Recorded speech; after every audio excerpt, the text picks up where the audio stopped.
1960 sometime, it was a flotilla of UFOs headed south that crossed into NATO territory in Europe.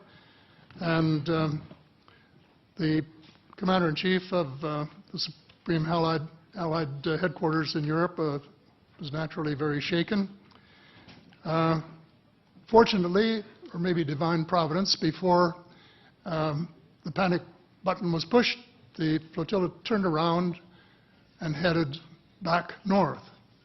Obviously, they had thought maybe they were Russian, and they were very concerned about it. Anyway, an investigation was launched into this whole subject, and a document was prepared which concluded that at least 4 species had been visiting Earth for thousands of years. And this is my own view at this stage as well.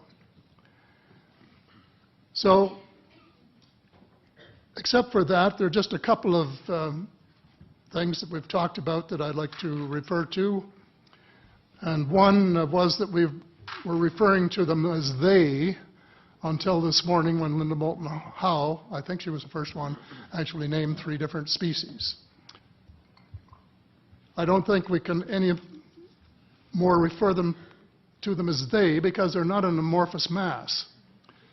They are different species and consequently may have different agendas. I don't think we can say that they all have the same agenda any more than we could say that the United States, China, and Russia had the same agenda. Our real interests may be very similar, but as of now, our perceived interests are still quite far apart.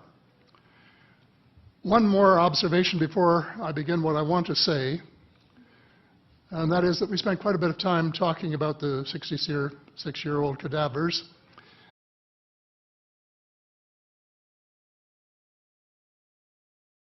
The ship that picked up the Voyager capsule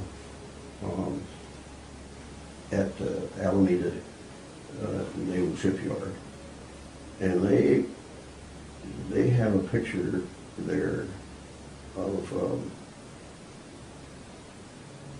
I think it's the Apollo flight that Buzz and Neil were on. But anyway, there is one image there that shows black people getting off. So people with dark skin getting off? Not dark, black. Black skin? Really black, yeah. Were they tall? Yes. Very tall? Yeah. How tall? Do you know? Well, they got out the doorway. I don't know how high that is, but well, what? Safe 7 feet would be probably a conservative estimate. A UK law enforcement agency has released remarkable infrared footage of a UFO, filmed by a police helicopter flying over Bristol in the UK.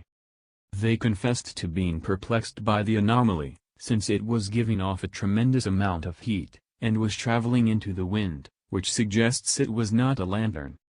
The agency said that they could not spot the object using a daytime setting for the camera, and air traffic control also reported nothing unusual in the area. Taken by the crew of NASA Apollo 8, the first manned flight of the massive Saturn V rocket, which circled the moon 10 times on Christmas Eve of 1968, shows what seems to be a large UFO partially cloaked, that fits the biblical description of the so-called Ezekiel wheel, which according to ancient alien theorists, is a misinterpreted depiction of an extraterrestrial spaceship. All images you are gonna see are available in the original catalog of Apollo Flight Journal website, credited to Image Science and Analysis Laboratory, NASA Johnson Space Center.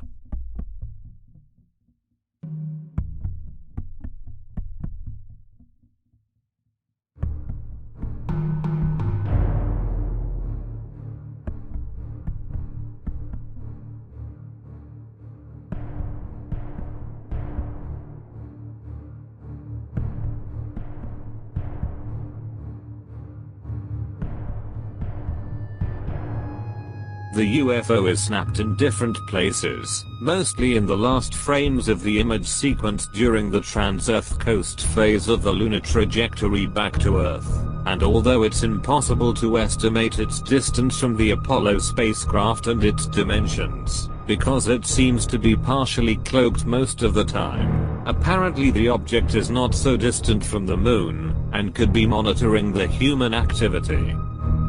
I was considering the possibility of the object be actually a reflection of something inside the crew compartment, until I see this picture, that seems to be deliberately tampered by NASA where a second UFO appears below the bigger object, so I guess that it eliminates the reflection theory.